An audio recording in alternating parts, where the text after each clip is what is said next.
ఒక సదుద్దేశం ఒక సదాశయం లేకుండా ఒకరు కన్యాకుమారి నుంచి కశ్మీర్ వరకు నడిచిన అది ఒక నిరర్ధకమైన నడకగా చరిత్రలో మిగిలిపోతుంది.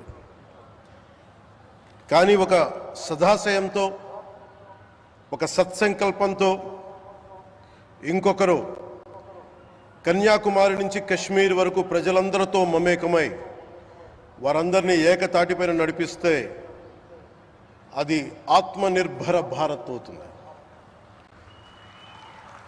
అదే కన్యాకుమారి నుంచి కశ్మీర్ వరకు ప్రజలకి వారి పరిసరాల శుభ్రత యొక్క బాధ్యతను తెలియజేస్తే అది స్వచ్ఛ భారత్ అవుతుంది. అదే కన్యాకుమారి నుంచి కశ్మీర్ వరకు ప్రజల గుండెల్లో దేశభక్తి ధైర్య సాహసాలతో నింపితే అది పటిష్టమైన బలిష్టమైన భారతం అవుతుంది. అది ఒక రోజున అఖండ భారతం అయి తీరుతుంది.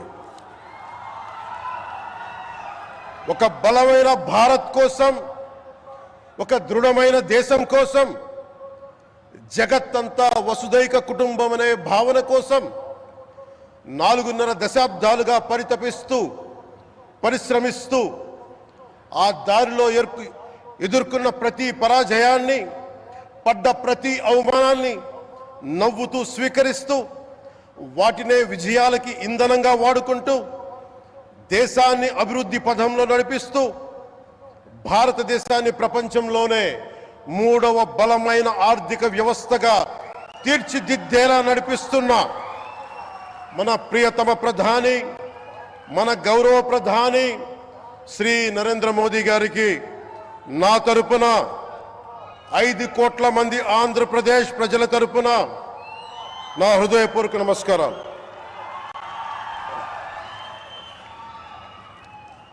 విద్యార్థి నాయకుడిగా రాజకీయాల్లో ప్రవేశించి రెవెన్యూ మంత్రిగా, ఆర్థిక మంత్రిగా మొదలై తెలుగుదేశంకి రథసారథి అయి 4వసారి ముఖ్యమంత్రి అయి తెలుగు ప్రజల్ని అభివృద్ధి పదంలో నడిపిస్తున్న దార్శనికులు, రాజకీయ ఉద్దండులు గౌరవ ముఖ్యమంత్రి శ్రీ నారా చంద్రబాబు నాయుడు గారికి నా హృదయపూర్వక నమస్కారం.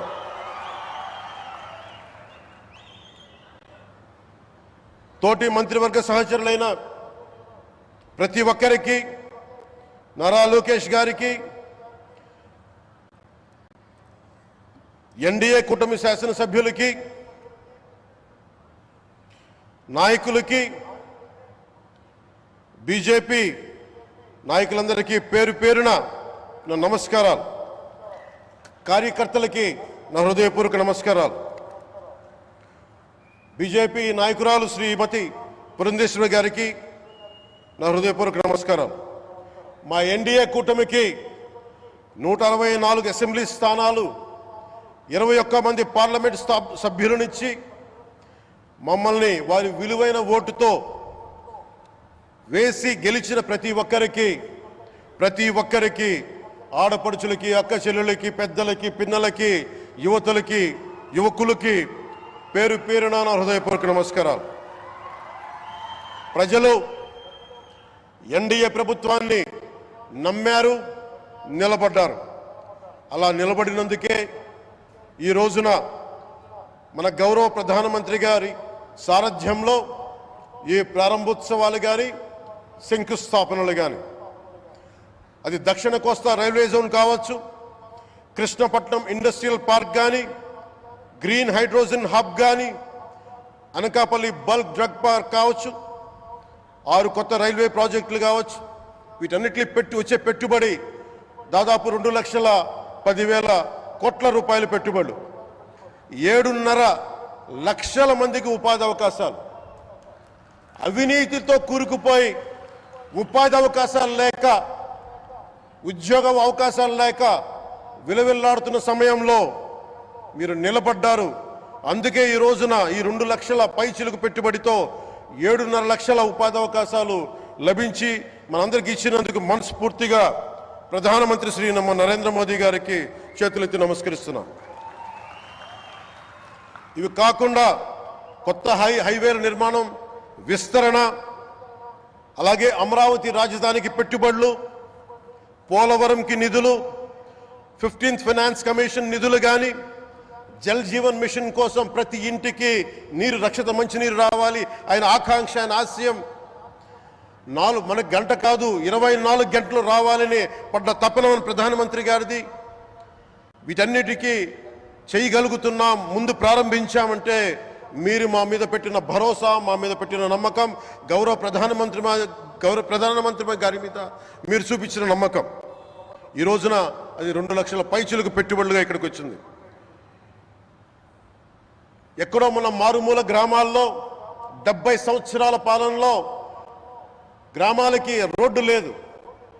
ప్రధాన్ మంత్రి సడక్ యోజన కింద ఈ రోజున మనం మారుమూల గిరిజన గ్రామాల్లో కూడా రోడ్లు వేయగలుగుతున్నామంటే దానికి ముందుండి మాకు వెన్నుతట్టి మాకు నిధులు సమకూరుస్తుంది నరేంద్ర మోదీ గారు. భారతం అభివృద్ధి పదంలో ఎందుకు చేశారు ఇవన్నీ అంటే, భారతదేశం అన్ని రాజ్యాలు, అన్ని రాష్ట్రాలు ఏ ఒక్కరు కూడా అభివృద్ధిలో వెనకపడకూడదు. అది మనకి తెలంగాణ కావచ్చు, ఆంధ్రప్రదేశ్ కావచ్చు, ఆంధ్రప్రదేశ్లోని ఉత్తరాంధ్ర, రాయలసీమ, మనకి కోస్తాంధ్ర కావచ్చు, ఎక్కడా కూడా ఏ ప్రాంతం కూడా వెనుకపడకూడదు. అభివృద్ధిలో అందరికీ సమాన వాటా ఉండాలని చెప్పే ఈరోజు ఇన్ని పెట్టుబడులు. ఈ మోదీ గారి సంకల్పానికి, సహకారానికి, ఆయన గైడెన్స్కి మనస్ఫూర్తిగా నా కృతజ్ఞతలు. 5 ఏళ్ల అవినీతి అరాచక పాలనలో ఆంధ్రప్రదేశ్ అంధకారంలో కూరుకుపోయినప్పుడు ఆ రోజున మన ముందుకొచ్చి మేము ఎన్డీఏ కూటమితో మనం నిలబెడదాం, ఆంధ్రప్రదేశ్ ప్రజల ఆకాంక్షలు నిలబెడదాం, అభివృద్ధి పదంలో నడిపిద్దామని చెప్పి ఆ రోజు ఆశాజ్యోతిలో నిలబడ్డారు. అసలు అభివృద్ధికి ఆస్కారమే లేదు ఆంధ్రాకి అనే స్థితి నుంచి అభివృద్ధి అంటే ఆంధ్రానే అని చెప్పుకునేలా గౌరవ ముఖ్యమంత్రి గారి నాయకత్వం, చంద్రబాబు గారి నాయకత్వంలో, ప్రధానమంత్రి గారి నిర్దేశకత్వంలో, వారి సూచనలతో సహకారంతో కేబినెట్ కానీ, మంత్రివర్గ సహచరులు కానీ, ఎన్డీఏ కూటమి ఎమ్మెల్యేలు కానీ, మేమందరం కార్యకర్తలు అందరం కష్టపడతాం. అహిర్నిశలు రేయం భవళ్ళు కష్టపడతాం. దేశ ప్రగతిలో భాగస్వామ్యులు అవుతాం. మేము ప్రధానమంత్రి గారికి అండగా ఉంటామని తెలియజేసుకుంటూ, ఆంధ్రప్రదేశ్లో ఉన్న ఆంధ్రాకి వెలుగుతో నింపుతున్న మీ నిండు హృదయానికి నా హృదయపూర్వక కృతజ్ఞతలు తెలియజేసుకుంటున్నాను.